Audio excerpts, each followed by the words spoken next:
जय हिंद, नमस्कार दोस्तों। स्वागत है हमारे यूट्यूब चैनल जीएसए प्रारंभ जीएसबी धर्म पर। दोस्तों, आप लोग को बताते हुए हमें बहुत ही खुशी हो रही है दोस्तों कि आप लोग जिस वैकेंसी का दोस्तों लंबे समय से इंतजार कर रहे थे, बिहार एसएससी सीजीएल 4 का दोस्तों, वो वैकेंसी आ गई है। सरकार ने दोस्तों उसका नोटिफिकेशन जारी कर दिया है।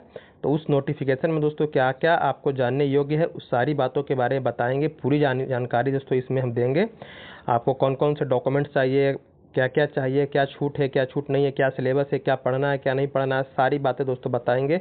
कौन कौन सा पोस्ट है, कौन कौन से पोस्ट के लिए आप एलिजिबल हैं, क्या क्या आपके पास, कौन कौन से डिग्री आपके पास हैं जो आपके यहाँ पर काम आएंगे। तो सारी बातों के बारे में इसमें हम चर्चा करेंगे। तो चलिए दोस्तों, हम शुरू करते हैं अपना आज का जो सीजीएल 4 है दोस्तों, उससे संबंधित कुछ बातें आपको बताते हैं।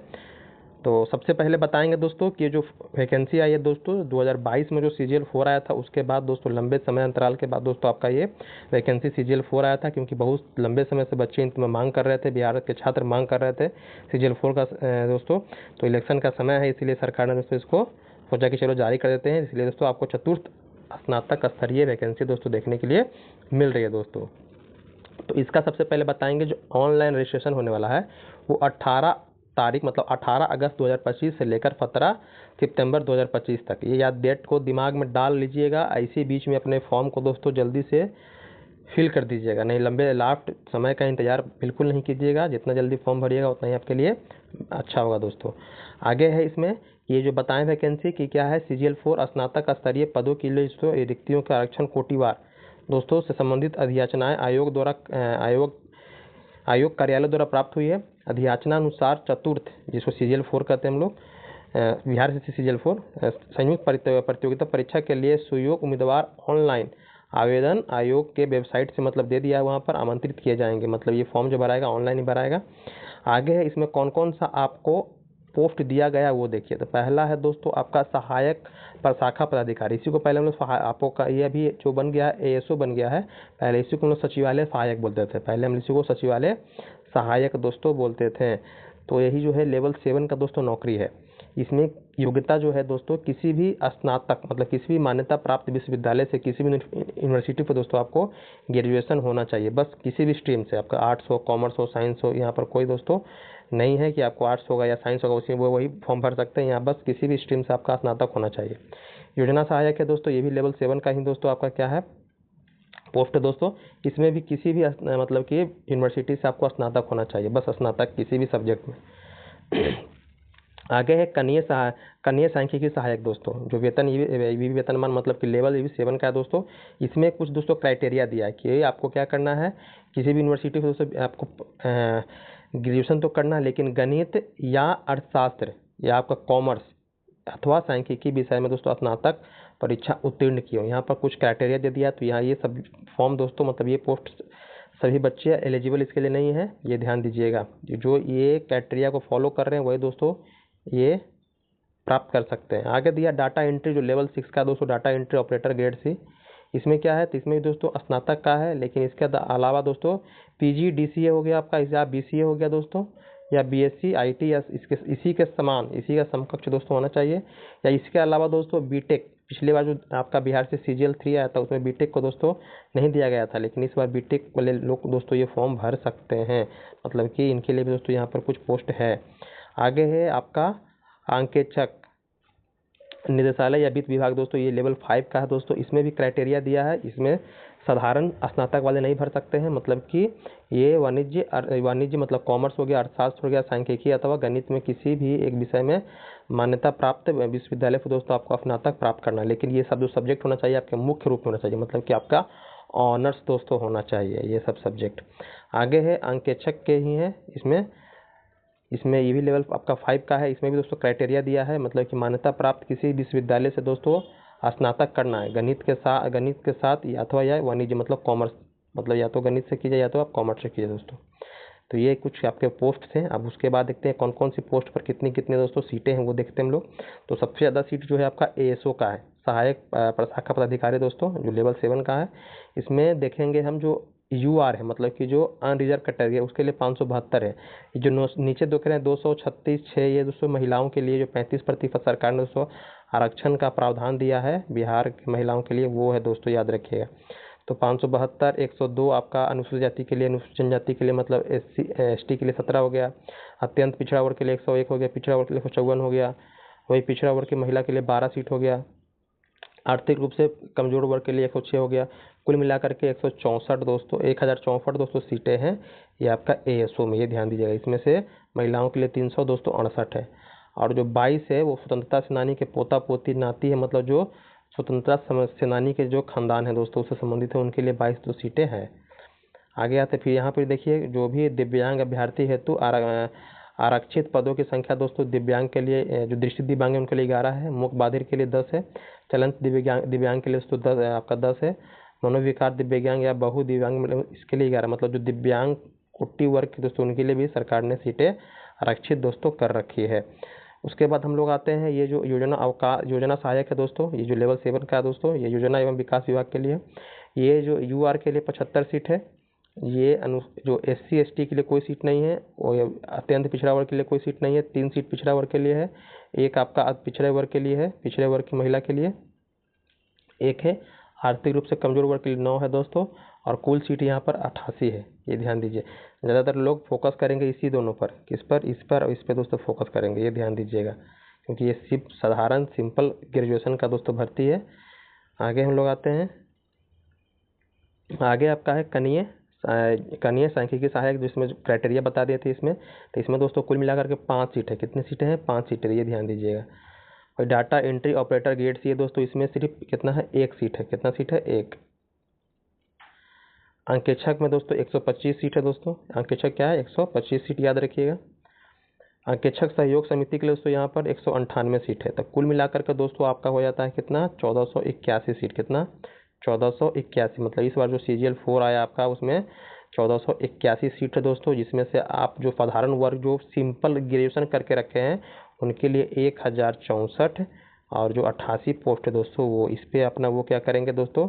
भिड़ंत करेंगे, तो इस पर दोस्तों लड़ेंगे। मतलब कुल मिलाकर के 8 4 12 हो गया, 6 14 1 15 हो गया, 11, मतलब कि 1150 बोल सकते हैं सीटें दोस्तों जो सिंपल ग्रेजुएशन करके रखे हैं वो।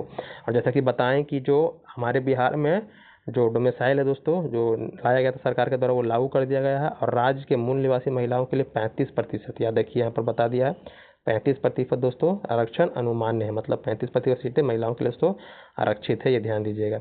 उपयुक्त सभी रिक्तियां औपबंधिक है, जो घट बढ़ सकती है, मतलब ये दोस्तों ये कंफर्म नहीं है कि इतना ही रहेगा, हो सकता है बढ़ भी सकता है, हो सकता है घट भी सकता है, क्योंकि बिहार सरकार है दोस्तों, तो बढ़ने का चांस तो ज़्यादा ही है।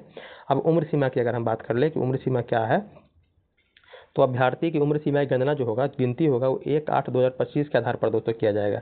वैसे अभ्यर्थी जो दिनांक 1/8/2022 को सरकार द्वारा निर्धारित अधिकतम उम्र सीमा धारित करते, मतलब उनका उम्र सीमा अधिकतम पूरा हो गया है, मतलब कंप्लीट कर लिए हैं, तो उक्त तिथि के निर्धारित शैक्षणिक योग्यता के धारण करते हों, वे भी उम्र सीमा के आधार पर सामान्य प्रशासन विभाग पत्रांक संख्या कुछ 212 है दिनांक 23/1/2006 के आलोक में इस परीक्षा के पात्र होंगे। मतलब कि सरकार का कुछ नियम है, उसको अगर फॉलो करते हैं तो अगर वो उम्र सीमा धारण कर भी चुके हैं तो भी दोस्तों वो फॉर्म भर सकते हैं।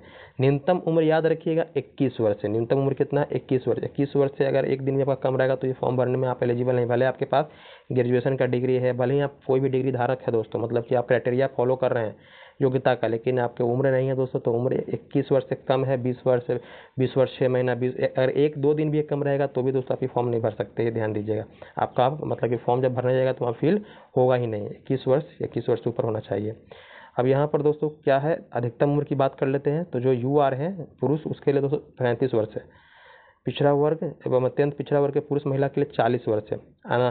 अनारक्षित महिला जो है दोस्तों, जो अनरिजर्व कैटेगरी की महिला उसके लिए 40 वर्ष है, और ST SC के लिए जो पुरुष महिला उसके लिए 42 वर्ष है दोस्तों। सभी कोटि के दिव्यांग अभ्यर्थी के लिए दोस्तों उपयुक्त कोटिवार अधिकतम उम्र सीमा के अतिरिक्त 10 वर्ष की छूट मिलेगी, मतलब ये जो देख रहे हैं इसमें उनको 10 वर्ष की छूट दोस्तों दी जाएगी।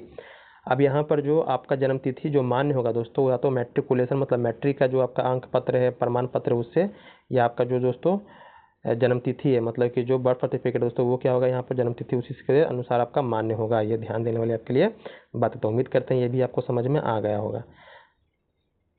अब कैसे परीक्षा होगा सर, परीक्षा में क्या होगा क्या नहीं होगा, किस उसका सिलेबस क्या रहेगा, क्या पढ़ना है क्या नहीं पढ़ना है, वो उसके बारे में बात कर लेते हैं। तो ये परीक्षा दोस्तों क्या होता है, वस्तुनिष्ठ मतलब कि ऑब्जेक्टिव टाइप का दोस्तों होता है।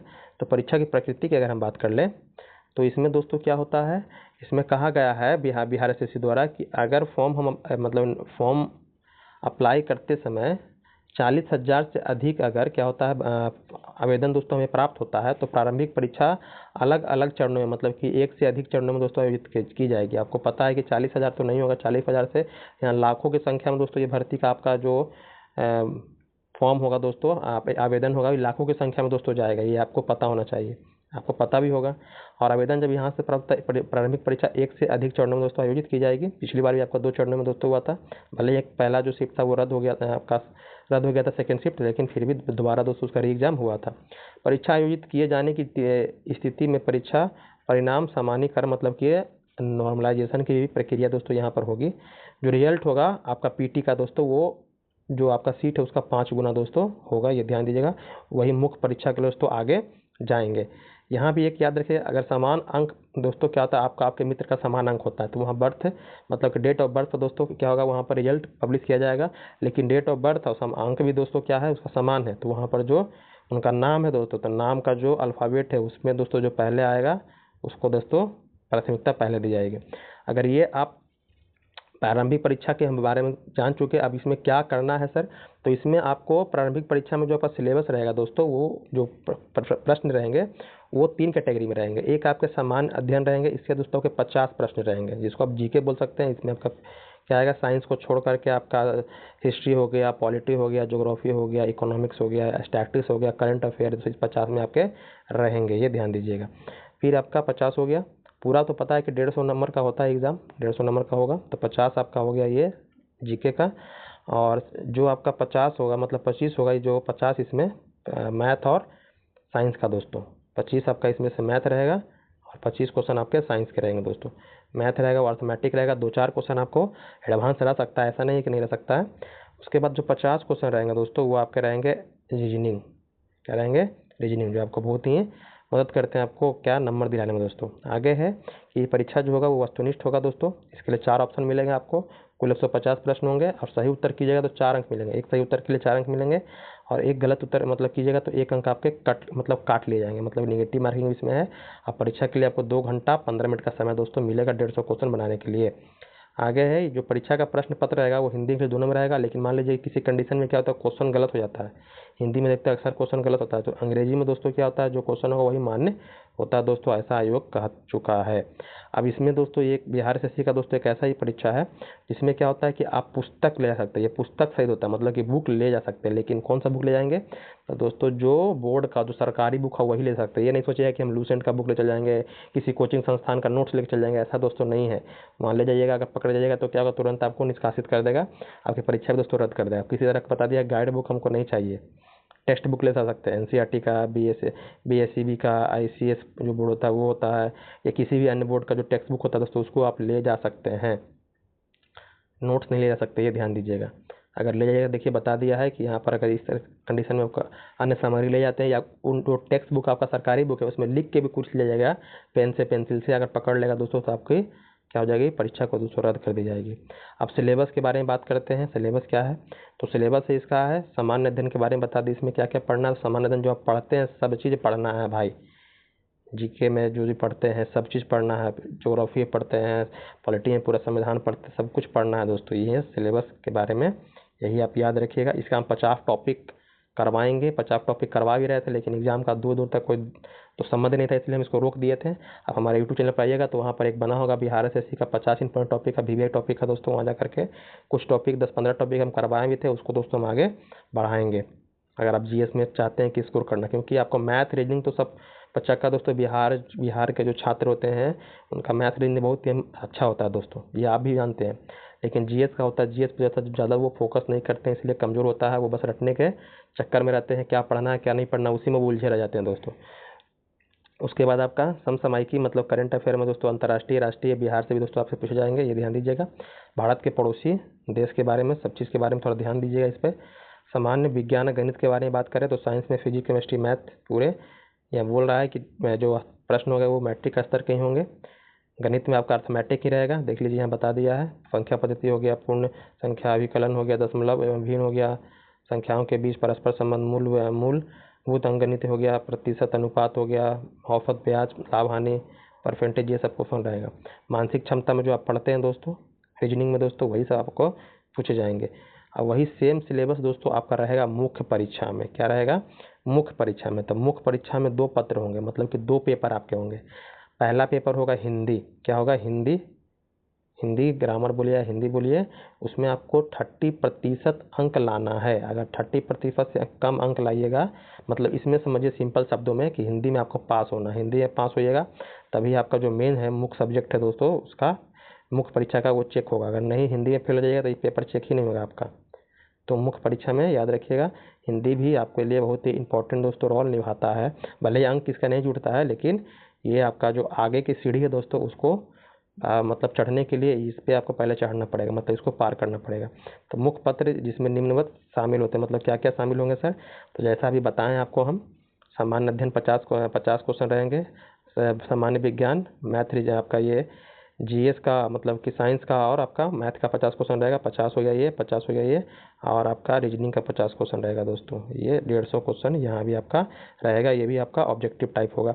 क्वालिफाइंग मार्क्स के बारे में बात करें, मतलब क्वालिफाइंग मतलब ये मत हो जाएगा कि इतना पे आपका बन जाएगा, मेरिट बन जाएगा। ये न्यूनतम क्वालिफाइंग मार्क्स है, मतलब इससे कम अगर नंबर लाते हैं तो आप क्या होगा? फेल हो जाइएगा। लेकिन किसी कंडीशन में मान लीजिए कि आपका नंबर कम आता दोस्तों, ये भी थोड़ा मायने रखता है, लेकिन इतना पे आपका रिजल्ट होने वाला नहीं है, ये भी आप भी जानते हैं। तो सबका अपना अपना दे चुका है दोस्तों। अब भरने के लिए दोस्तों परीक्षा शुल्क क्या है सर? तो परीक्षा शुल्क भरने के लिए दोस्तों, जो सामान्य वर्ग के हैं, जो अनरिजर्व कैटेगरी के हैं, पिछड़ा वर्ग, अत्यंत पिछड़ा वर्ग के जो पुरुष अभ्यर्थी हैं, उनको 540 रुपये लगेगा। अनुसूचित जो SC ST के बिहार के अस्थायी निवासी के लिए 135 रुपये लगेगा। सभी श्रेणी के दिव्यांगों के लिए दोस्तों उनको 135 रुपये लगेगा। सभी श्रेणी की महिलाओं के लिए सिर्फ बिहार के अस्थायी निवासी के लिए, जो बिहार के अस्थायी निवासी महिला उनके लिए 135 रुपया। बिहार राज्य के बाहर सभी श्रेणी के अभ्यर्थी पुरुष महिला उनको 540 रुपया। ये जो यहाँ भी देखिए, महिला जो है उनको, जो बिहार की है उसके लिए सिर्फ 135 रुपया। जो बाहर की महिला हैं, यूपी झारखंड की भरना चाहेंगे तो उनको 540 रुपया देना पड़ेगा। तो ये दोस्तों इस तरह का। अब ऑनलाइन जो आवेदन होगा भाई, वो होगा 18/8 से शुरू होगा और 17/9 मतलब कि 17 सितंबर 2025 तक दोस्तों ये आवेदन जमा किया जाएगा। तो इससे पहले ही कोशिश कीजिएगा कि अपना फॉर्म को हम फिल कर लें। लंबे समय लास्ट समय का इंतज़ार बिल्कुल नहीं कीजिएगा, और फॉर्म को पूरा भरिएगा। ये नहीं कि रजिस्ट्रेशन किए और पेमेंट कटवा दिए तो मेरा पेमेंट फॉर्म क्या हो गया? फिल हो गया। फिर बाद में बिहार से नोटिफिकेशन जारी करेगा, PDF जारी करेगा कि देखिए इसमें कौन कौन से अभ्यर्थी हैं जिनका नाम है जो पूरा फॉर्म फिल नहीं किए। तो वहाँ एक अलग समस्या दोस्तों आपके लिए बन सकता है।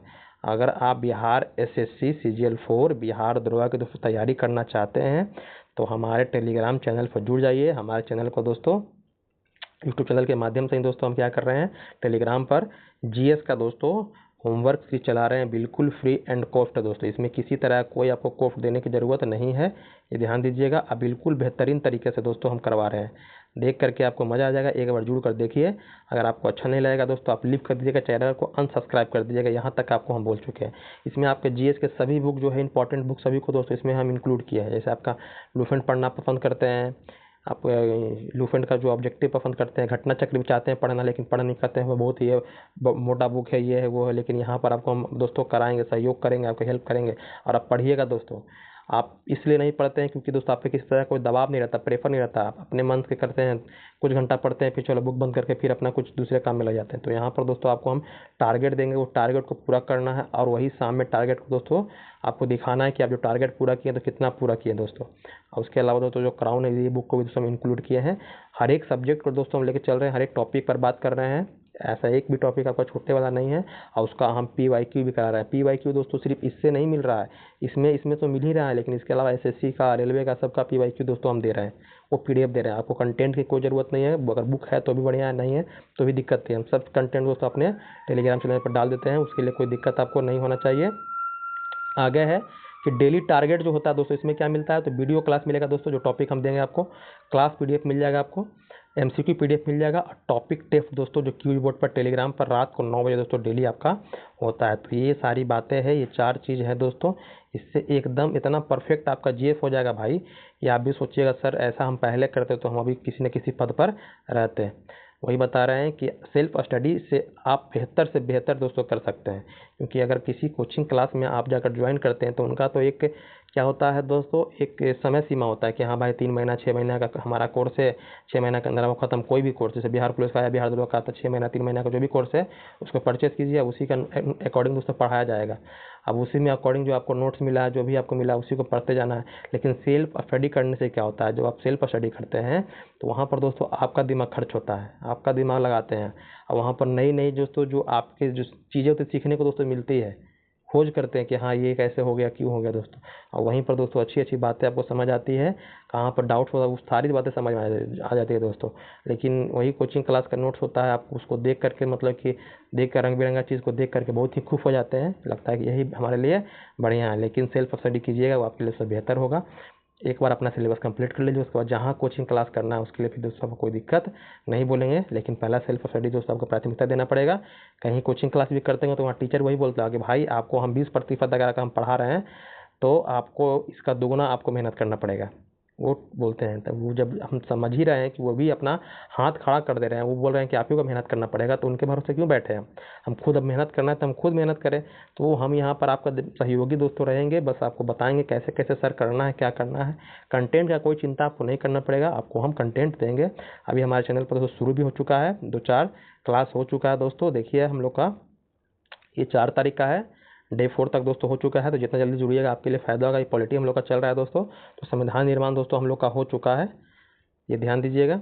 तो इसमें दोस्तों आपको बता दिए कि मिलेगा ये सब, इसका जो भी है दोस्तों प्रतिदिन कार्यक्रम जो होता है का प्रोग्राम दोस्तों आपको जीएस से प्रारंभ, जीएस विद धर्म जो टेलीग्राम चैनल का नाम है वहाँ पर आपको मिल जाता है। इससे जुड़ने के लिए आपको हम दोस्तों इसका लिंक जो है डिस्क्रिप्शन बॉक्स में दे देंगे आपको, वहाँ पर जुड़ करके कमेंट बॉक्स में भी दे देंगे, वहाँ पर जुड़ करके दोस्तों आप अपने तैयारी को दोस्तों मजबूती प्रदान कर सकते हैं। अभी दोस्तों बिहार सीजीएल 4 का वैकेंसी आ गया है, कुछ समय बाद आपका बिहार दरोगा का भी आ जाएगा, तो फिर आपके दिमाग में और दोस्तों क्या होगा, मतलब कि नहीं होता है एक तरह का शब्द होता है चुलबुलाहट कि हम क्या करें क्या नहीं करें, किस कोचिंग में जाएं, किसका क्या पढ़ें क्या नहीं पढ़ें।